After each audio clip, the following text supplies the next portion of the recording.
Welcome back. Still here on the campus of Florida Panhandle Technical College. Today we've been talking about the public safety programs and all that are included under that umbrella. Right now with Joe Rozier, who heads up the corrections program. Joe, thanks for taking the time. Hard act to follow. We just had Greg Hutching, director of the overall program here.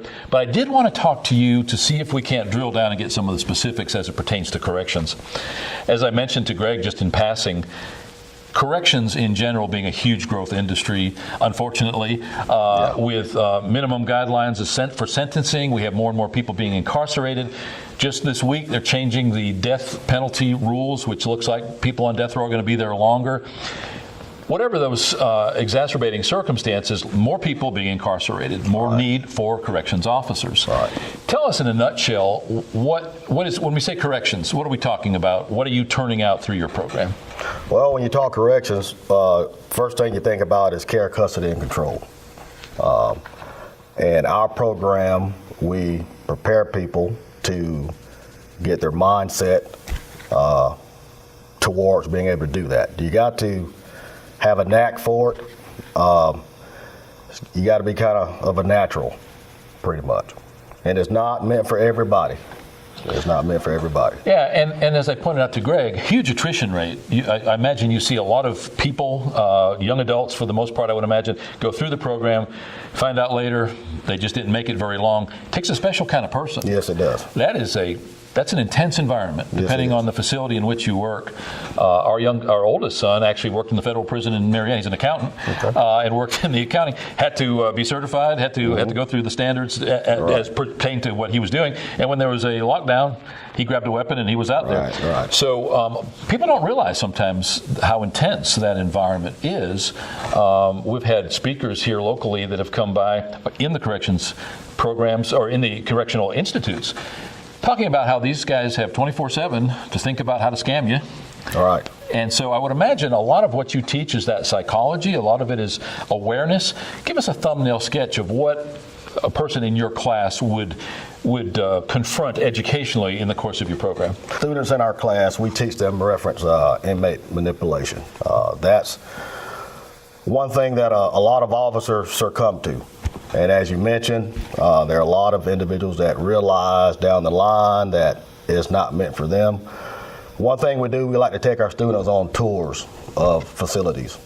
And there are times we will take them on a tour and we'll come back the following day and there'll be somebody that didn't show up, which is not a bad thing. I'd rather somebody realize it's not for them than to go ahead and complete and get into the line of work and save them money, save you time. Save them money, save me time, save them some heartache possibly, due to getting in trouble, because there have been officers to, get disciplined, some more severe than others.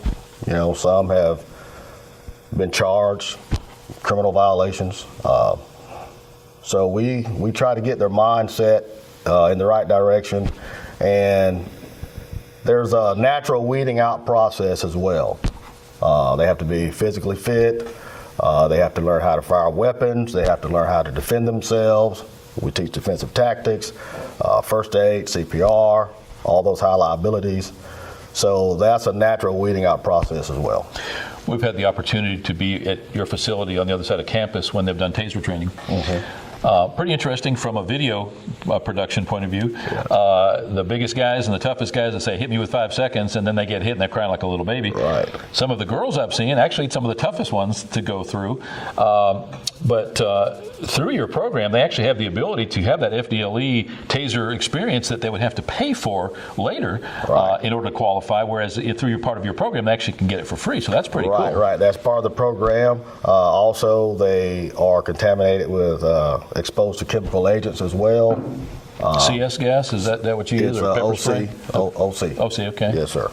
An officer to carry a taser, they must go through that. And an officer that will carry OC spray has to be exposed to it as well. Good to know that they know what it feels like before they pull that trigger, or before they're going to probably use it a little more sparingly, maybe not as frivolously, I would imagine. This area, broad strokes, and I know it probably varies widely, but what would a student fresh out of your class who qualifies, who's licensed, certified, gets a job, what would they expect to make in this area? Starting salary, generally speaking, is around $31,000. Really? Yes, sir, around $31,000. How many hours is your class? 420 hours total. How many hours a day do they attend? 8 hours a day, Monday through Thursday. Fridays off, as Greg mentioned earlier, so they don't have to miss any school days. So we give them Friday off, got to take care of some business.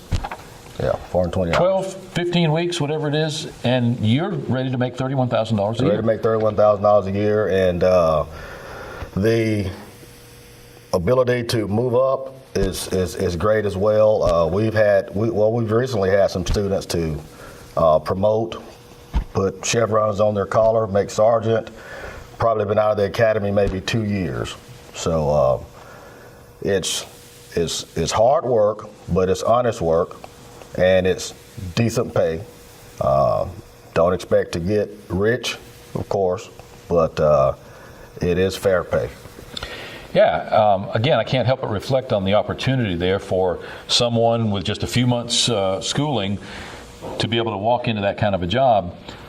What are your basic requirements for your class? They have to have a GED and take placement tests? High school diploma or GED. They have to take the CJ-BAT test. They have to pass it. They have to be at least 19 years of age to get certified, take the state exam, but they can enroll in the class and not be 19. We have high school students that are in our classes also that take the dual enrollment program, and they can take all of the basic courses. We don't teach them the high liabilities until they graduate high school. Must have not been dishonorably discharged from the military, no criminal record, be able to pass a drug test. Those are the basic requirements. Yeah, and many of those very similar to any job. Right. The dual enrollment is intriguing. We always talk about that here on campus, but at no cost to the child or to the parents. Right. They can come here, they can get all of their prerequisites in the case of your class done. You've mentioned the high liabilities only after they graduate. What would that portion be? If they got everything in except for that part, how long would they attend from that point on to wrap it up? Then they would only have to do firearms training, defensive tactics, first aid, CPR. And how long would that take roughly? First aid is 40 hours, firearms is 80 hours, defensive tactics is 80 hours. Again, within a couple months of being graduated from high school, you've got a job. Not many kids fresh out of high school making $30,000 a year. That's right. In this area, that's pretty doggone good. We talk about the over 40 degree and certification programs here, Joe, as an alternative to that four-year degree, coming out of a four-year college with $125,000 worth of school debt, moving back in with mom and dad, because truly you're not qualified to do anything at that point. You've got a college degree, but you haven't been really trained to do a job. In this case, a great alternative for someone who knows they don't want to go to college, who's looking for a well-paid job, especially in your industry. They know that they can figure out that they can do that job, and again, hats off to them because somebody's got to do it. Anything else that we didn't touch on? Anything else you'd like to offer? To piggyback on that, what's even great, even the individual that still has aspiration to go to college, a lot of times when an officer is hired at an agency, that agency then will pay for that employee to go to college. So that's another aspect that they can look at. Yeah, and I'm glad that you say that, because we reference a lot of the programs here. If you come here and get a welding certificate and then go to a four-year college, you can weld in the time that you have available to work part-time versus slinging burgers. Nothing wrong with McDonald's. Right. You can make a whole lot more as a welder than you can somebody working in a fast food store. So again, doing that same thing with corrections. Thanks for your participation in the program. Thanks for all you do, providing a huge service. I know you were a little reluctant to come on. You did great. Hopefully you can come back over time. And that's the bigger picture here. Love to have you guys, all of you from public safety, come over fairly regularly. Right now we're trying to tout the EMS program, EMT program that's starting up. This is one of the best ways. People do pay attention to these. So thanks for being here, and please consider it an open invitation to come back and tell us what's going on in your classes. Will do. Thank you for having me. Yeah, appreciate it. All right. Here at Florida Panhandle Technical College today, talking to Joe Rozier, talking about corrections. It's not for everyone, but for those it is. It's extremely well paid right out of the box.